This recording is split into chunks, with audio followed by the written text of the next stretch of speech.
Bigyan ko kayo ng isang reason kung bakit mabagal yung improvement nyo sa design. At ito yung medyo na-overlook ng iba at hindi masyadong binibigyan ng halaga. Do you have an eye for good design? Siguro narinig nyo na yan o nabasa sa mga ina-applyan nyo or sa mga job hiring sa online. Well, ang tawag ng iba dyan ay aesthetic sense. Sa mundo nila kaluwag or kalawag, ano ba kaluwag? Yan yung tinatawag nilang third eye. Bawa, pag may nagpakita sa'yo ng design or may nagpa-critic sa'yo, ay masasabi mo kaagad na hindi ako nagpunta rito para makipag-away. Ulit ko!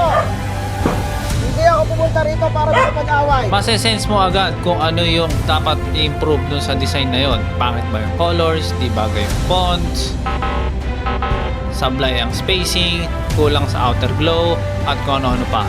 Itong eye for design or aesthetic sense na ito ang isa sa mga nagbibigay ng value sa'yo bilang graphic designer. Isa sa mga dahilan kung why should they hire you. Kasi nga, wala silang mata sa design. Hindi nila alam kung ano yung maganda, hindi nila alam kung ano yung pangit. Hindi nila alam kung ano yung industry standard.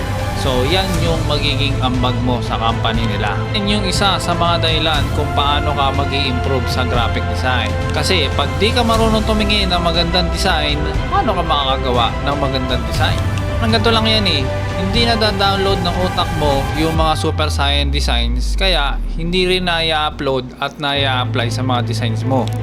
Ngayon, paano ba natin yan na-acquire? Inborn talent ba yan o napapractice? Well, siguro may mga inborn talent nga, no, which is advantage talaga sa kanila yan, lalo na kung magpapractice sila ng gusto. Talent at hard work kumbaga, no? Pero ang good news naman sa atin na mga walang inborn talent ay possible naman na ma-develop din natin yung eye for design na yan. Pero paano nga ni?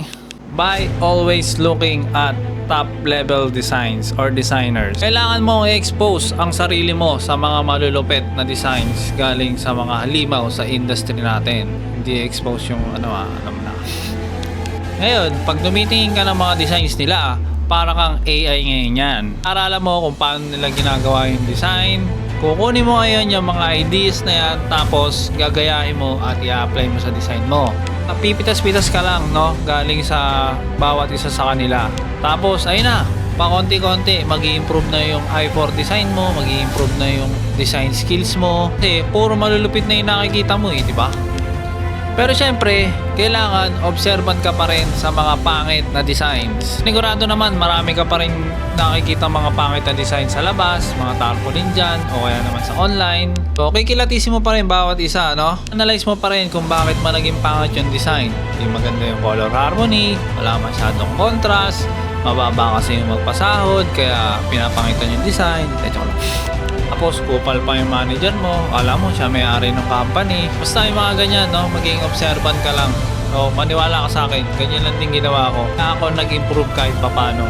Siguro, gawin mo lang to in 2 years or 3 years, kaya mo na makagawa ng design na makakahakot ng 150 likes, 67 comments, and 45 shares. Yan lang naman para sa video na yan. Sana kahit papano may natutunan ka sa topic na to. At yun nga, lagi ko rin to kasing ini-instill sa mga students at mga nagsisimula sa graphic design. Very important kasi talaga to, lalo na ngayong rise of AI. Kailangan natin tong value na to kasi ito yung isa sa mga hindi kayang talunin ng AI.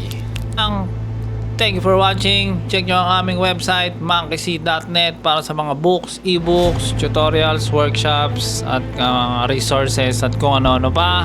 And follow for more graphic design videos. Bye-bye.